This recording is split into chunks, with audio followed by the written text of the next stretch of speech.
কি অপরূপ রূপে লালিত হয়েছে আমাদের প্রিয় মাতৃভূমি বাংলাদেশ। এক কথায় যদি বলার চেষ্টা করি, অসম্ভব সুন্দর। আর এখন আমি আছি কুয়াকাটাতে। কুয়াকাটা সমুদ্র সৈকত, এটা দেখতে বেশ চমৎকার লাগছে। বিশেষ করে এই সমুদ্রের উত্তাল ঢেউ যখন গায়ে এসে লাগছে, তখন এক কথায় যদি বলার চেষ্টা করি, অসম্ভব সুন্দর লাগছে। চাইলে আপনারা প্রিয়জনকে নিয়ে এসে একবার এখানে ঘুরে যেতে পারেন এবং এখানকার এই সুন্দর মুহূর্তগুলো আপনারা উপভোগ করতে পারেন। সেই সাথে এখানকার যে পরিবেশ, এক কথায় যদি বলার চেষ্টা করি তাহলে অসম্ভব সুন্দর কিন্তু এখানকার এই দৃশ্য এবং প্রেক্ষাপটগুলি।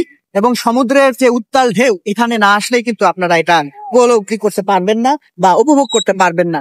আপনার চোখ যতদূর যাবে আপনি শুধু সমুদ্রই দেখতে পাবেন। বিশেষ করে এখানকার সূর্য এবং এখানকার যে পরিবেশ এবং এখানকার মেঘগুলো খুবই কাছে দেখা যাচ্ছে। এবং আমরা এখানে সূর্যাস্ত দেখবো এবং এখানে কিছু সময় আমরা অতিবাহিত করছি। এক কথায় ভালো লাগছে। বিশেষ করে এই সমুদ্রের যে উত্তাল ঢেউ এবং সমুদ্রের যে শীতল আবহাওয়া বা শীতল বাতাস যখন গায়ে এসে লাগছে, তখন এই অনুভূতিটা আসলে বলে বোঝানোর মতো নয়। কেউ বা আসছেন প্রিয়জনকে নিয়ে, কেউ বা আসছেন তার আপনজনকে নিয়ে।